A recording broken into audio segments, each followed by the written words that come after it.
the home field advantage isn't as great, I think, in baseball as it is in some other sports. Didn't help the Mets. Yeah, well, No, unfortunately. well, Mets you know, don't help the Mets.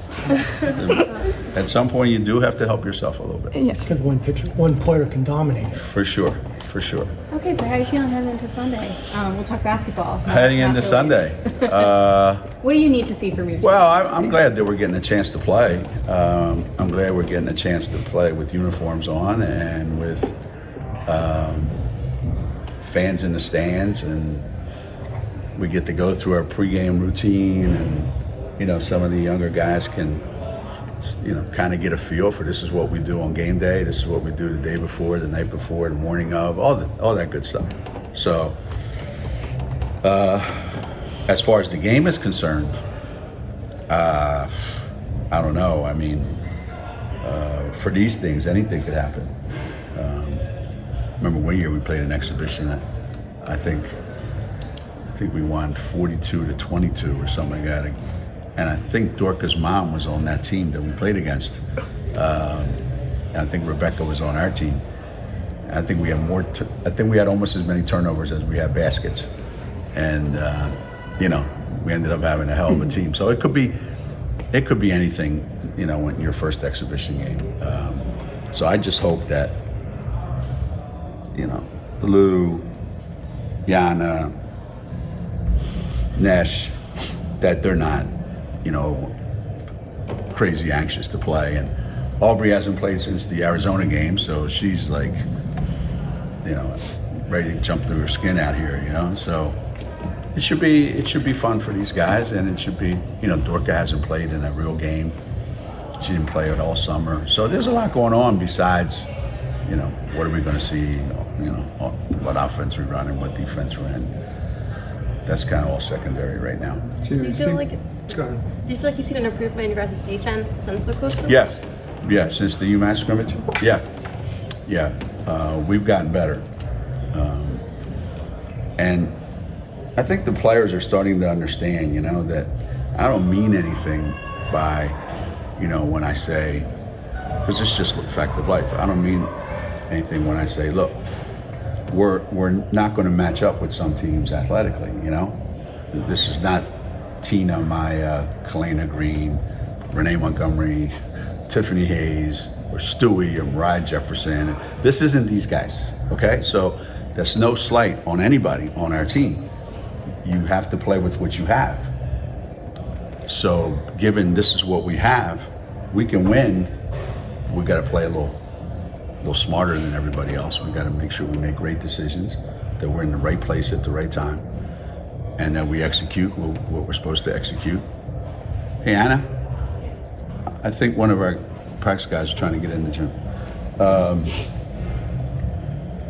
So I think we're getting smarter defensively. I think we're talking more, we're communicating better. So that I've been really happy with, you know. Is there any certain approach for the defense, or like any certain players you plan on using? I think it's more each individual, you know, it's a real challenge for them to have to be real aggressive and keep their man in front of them at the same time. You know, those are two hard things to do.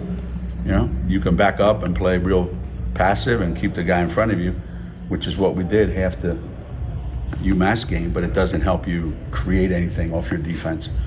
So it's a real challenge to really come out and play people hard and still keep them in front of you. But most of the work is spent, we know we're going to get beat, so how do we cover up any mistakes? So basically it's fixing our team defense more than anything else.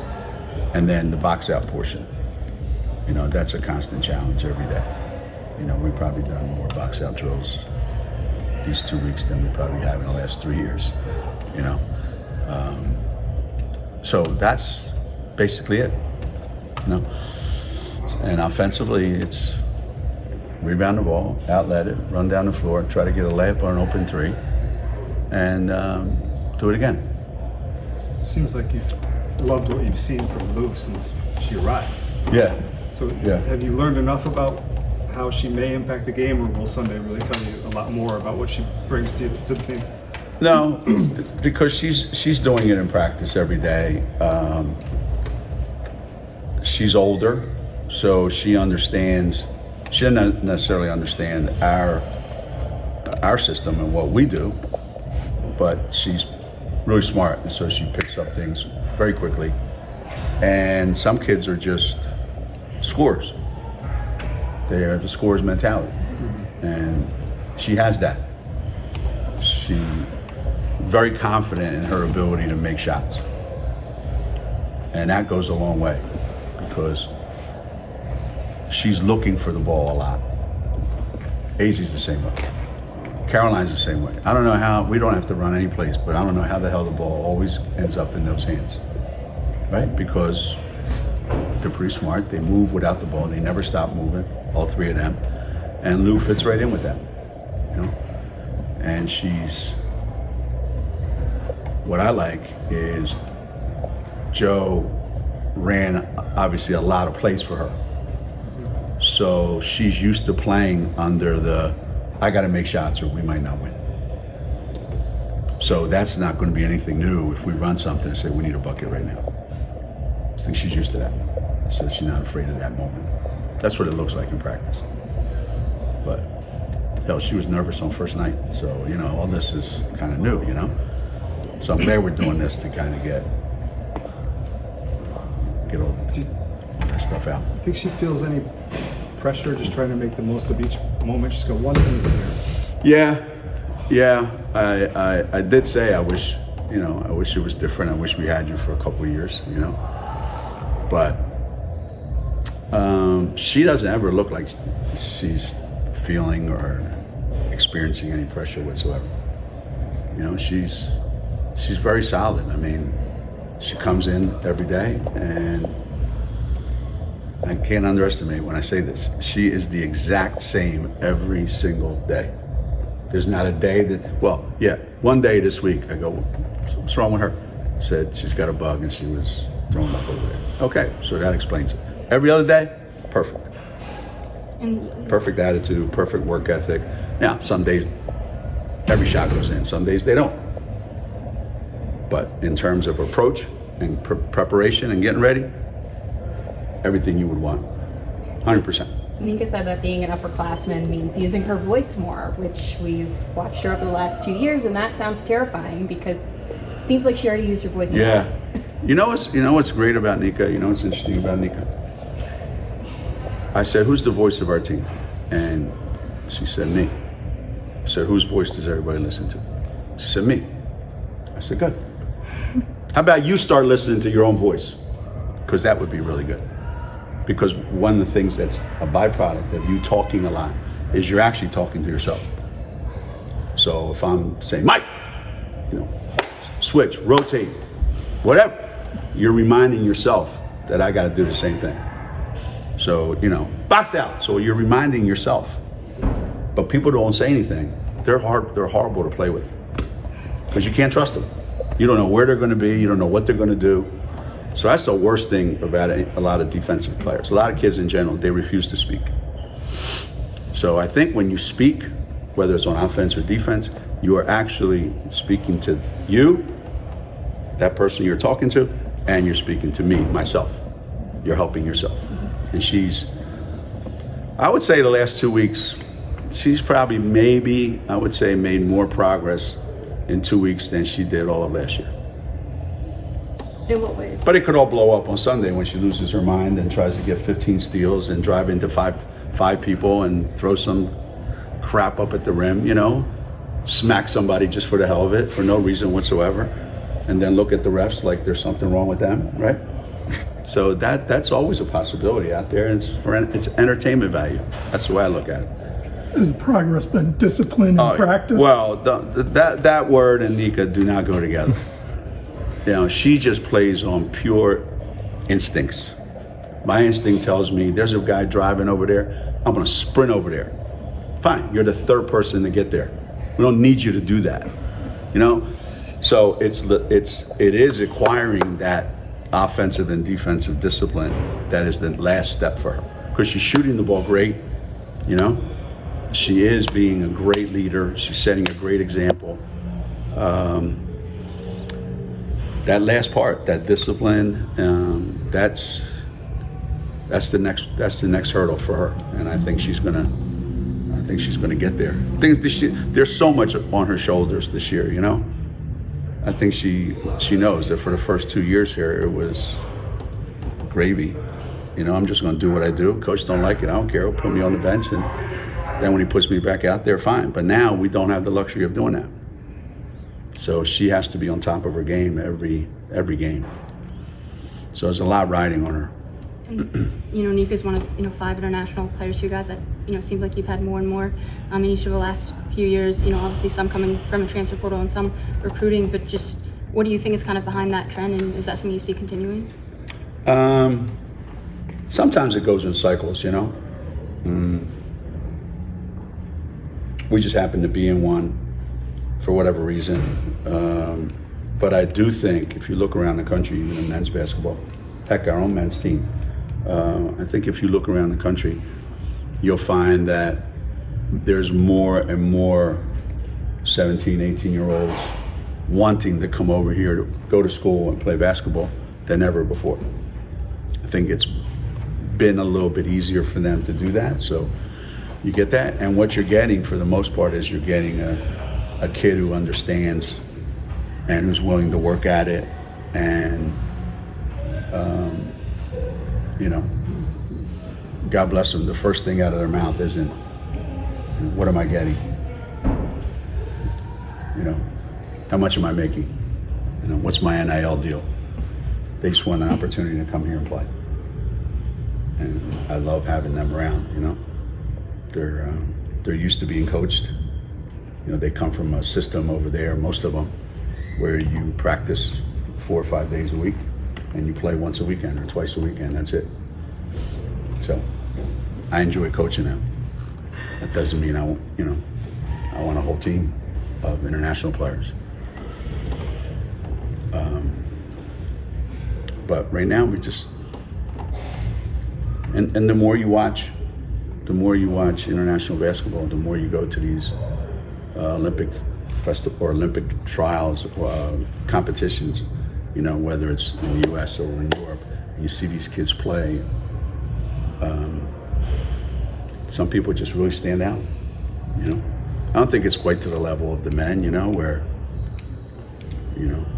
I don't see any female Luka Doncic coming over. I don't see that happening yet, but maybe there's no 17-year-old, in France, like the guy they're talking about, that's going to revolutionize the game. We don't have that. Maybe it's coming down the road. I don't know. But the world's getting smaller. You recruit from California, it's a 5-hour trip, right? You recruit from Spain, it's a 5-hour trip. What's the difference? Have you talked to Jose about dealing with all international players, since he's done it for quite a while? We've had that discussion in the past, and it's worked great for Jose. He enjoys it. He goes over there, he speaks the language, so he'll spend a month over there, during the summer. And he's got tremendous contacts over there. And in terms of coaching them, Jose's pretty hard on his guys. He coaches them pretty hard. They run a lot of stuff. They got to be pretty bright to play for him. So I think we do a lot of the same things, which has helped, But Jose and I both had stomach issues for a while, so that goes to tell you that there's something going on in coaching all these guys. You said Nika's feeling a lot of pressure. How about AZ? Or there's a lot of pressure on Nika and responsibility. Yeah. Is AZ handling everything pretty well? Seems to be, but we haven't played any games yet. That's what this is all about. I think that players have to understand that, and I think they do.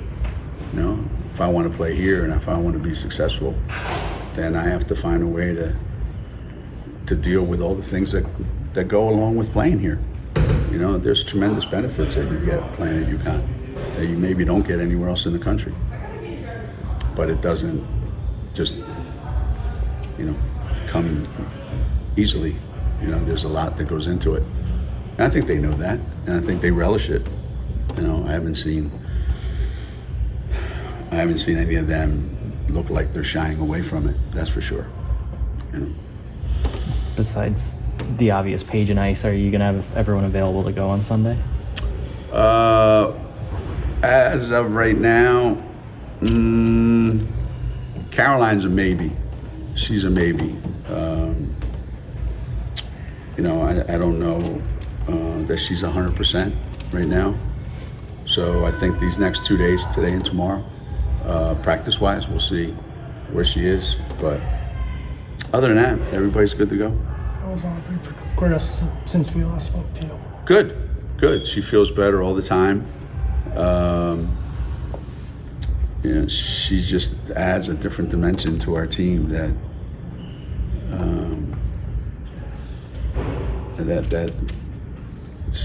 we don't have. And I think, you know, it's funny, Yana does all the same things that Aubrey doesn't shoot it as well as Aubrey from the perimeter. But, you know, those two, when they're together, they cause a lot of problems on the floor, you know.